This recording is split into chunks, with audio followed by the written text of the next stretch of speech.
I want you to imagine a world where your doctors didn't wash their hands. Wouldn't that be ridiculous? But that was the reality for so many doctors in the 1840s, including Dr. Ignaz Semmelweis. Semmelweis noticed a severe mortality difference between mothers in doctor-run clinics versus midwife-run clinics. You see, doctors would perform autopsies in the morning where they dealt with pathogens and germs, and then, without washing their hands, they would go and work with patients. Midwives, however, did not perform these autopsies, and thus were not contaminating their patients like the doctors were. Common sense, right? So, Semmelweis implemented a hand-washing procedure that led to an 82% decrease in mortality rates at one of his clinics.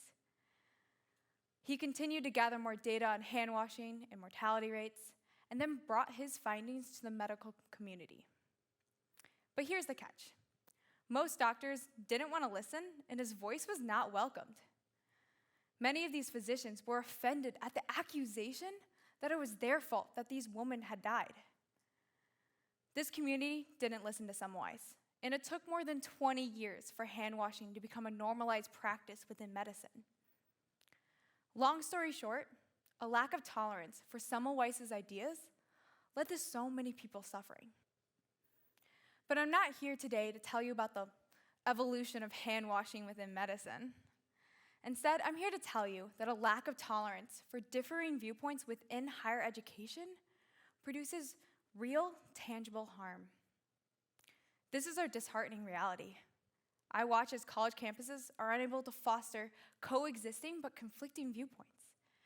And after 4 years at college, I remain unconvinced that universities actually uphold environments full of robust debate and inquiry. Just a few months ago, I organized an event where I brought 2 different viewpoints together for a conversation. However, because our moderator had a history with views deemed extreme, the event almost didn't happen. I had a front row seat to professors and other campus organizations not willing to engage in my event because our moderator held controversial ideas. This intolerance is why we have to change. I believe that college should be a place where students come to discuss difficult topics no matter one's background.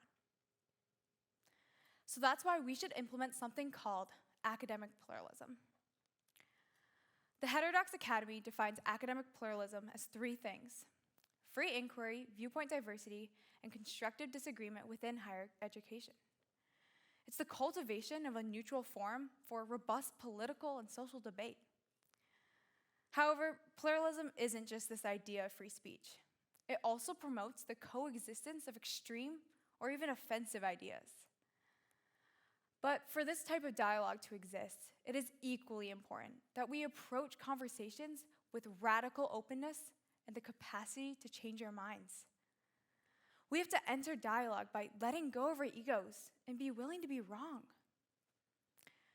I entered a conversation with a peer about abortion, a very emotional and personal topic.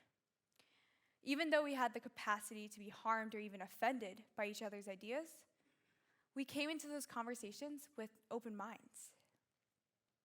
Instead of arguing, we put ourselves in each other's shoes and tried to understand each other's viewpoints. We didn't yell or get upset, but calmly shared our own experiences and ideas about the issue. Now, frankly, this type of dialogue is uncomfortable, and we will be offended, but that shouldn't stop the conversation, because it just may lead to 2 very important things: to prevent harm and to promote innovation and change within our society.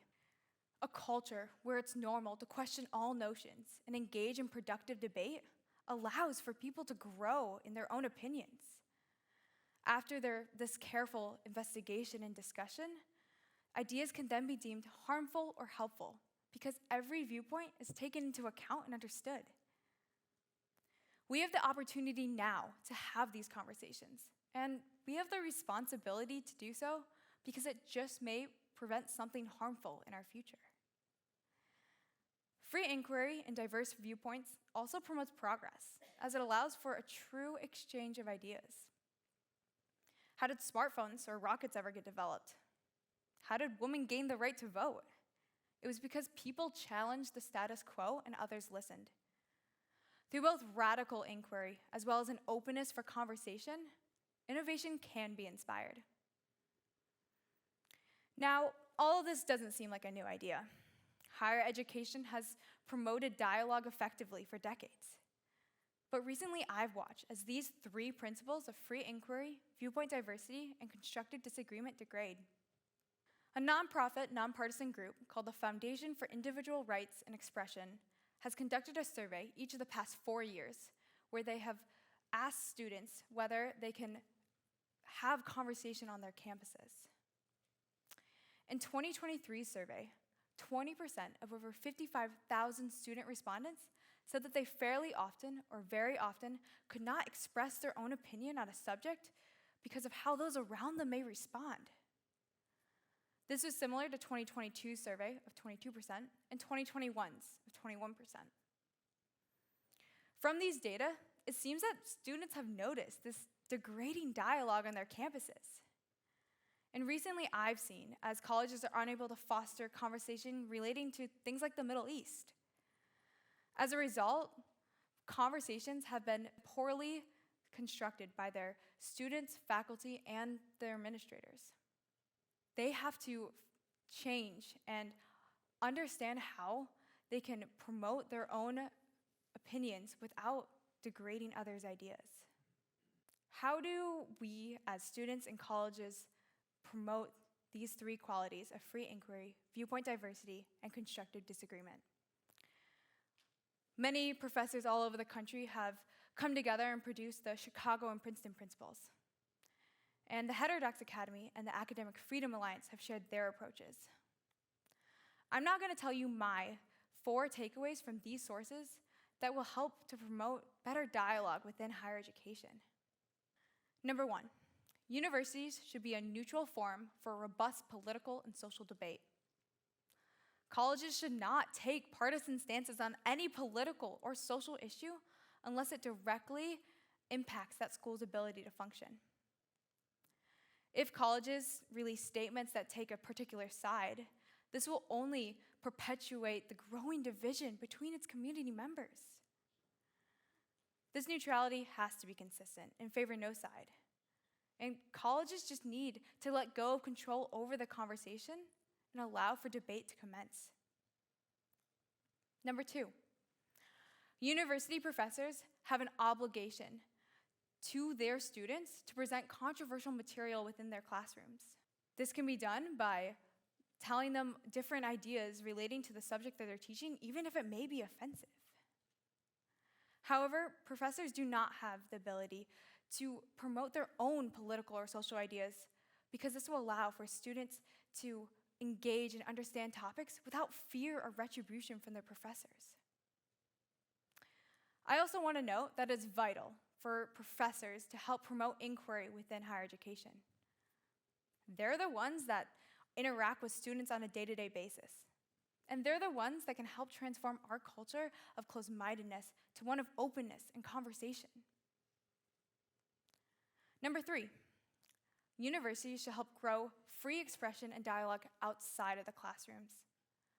This can be done by inviting intellectually diverse speakers, hosting events, and staying consistent in all university communications.